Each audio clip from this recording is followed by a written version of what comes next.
మదనపల్లి నియోజకవర్గంలో నిబంధనలకు విరుద్ధంగా పనిచేస్తున్న చౌక దుకాణాలపై చర్యలు తీసుకోవాలని బహుజన యువసేన నాయకులు అధికారులకు విజ్ఞప్తి చేశారు. బహుజన యువసేన అధ్యక్షుడు పునీత్ ఆధ్వర్యంలో నాయకులు సబ్ కలెక్టర్ కార్యాలయాన్ని సందర్శించి అసిస్టెంట్ సప్లై ఆఫీసర్ ఏవోకు ఫిర్యాదు అందజేశారు. ఈ సందర్భంగా పునీత్ మాట్లాడుతూ కొన్ని చౌక దుకాణాల డీలర్లు కేటాయించిన సమయాల్లో దుకాణాలు తెరకపోవడం, రేషన్ సరుకులను బరువులో తక్కువ ఇవ్వడం, సరుకుల పంపిణీలో అవకతవకలు చేయడం వల్ల సాధారణ ప్రజలు తీవ్ర ఇబ్బందులు పడుతున్నారు.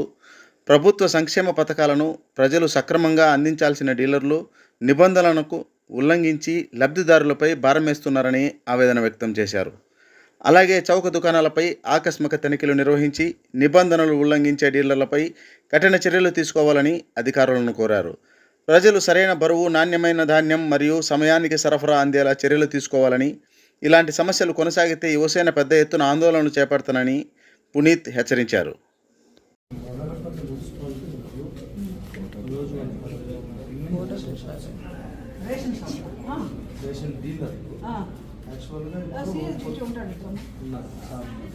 కొత్తగా రూల్ పెట్టారు 26th నుండి ఫస్ట్ లోపల ఎవరైతే వికలాంగులు వాళ్ళు ఎవరున్నారో వాళ్ళకైనా చేర్చారు. డిటి గారేమో చెప్తారు, చేస్తారు, కానీ డీలర్లు సార్ చెప్పినప్పుడు మాత్రము ఇదిగా చేస్తారు. ఎవరి మంత్ అయితే ఇవ్వడం లేదు. నేను ఆల్రెడీ లిస్ట్ కూడా పెట్టి ఆ లిస్ట్ పెట్టిన తర్వాత ఆ లిస్ట్ మేరకు ఫస్ట్ ప్రిఫరెన్స్ వాళ్ళకి ఇచ్చి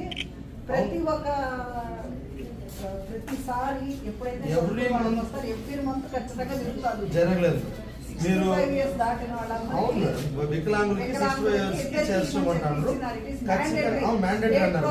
కానీ ఎక్కడ కూడా మీరు పోయినప్పుడు ఏమన్నా చేసినారేమో కానీ ఎవ్రీ మంత్ ప్రతి ఒక్కరికి మాత్రం చేరడం లేదు మేడం. అదొకటి. నెక్స్ట్ స్కేల్ మేడం, వెయ్యి స్కేల్ ఏదైనా వాళ్ళు శాఖలు ఇచ్చిన వాళ్ళది మామూలుగా మీ ముందర చేస్తుంటారు సార్. దాని తర్వాత సార్ వాళ్ళు ఎవరైనా వెళ్ళిపోయిన తర్వాత వాళ్ళు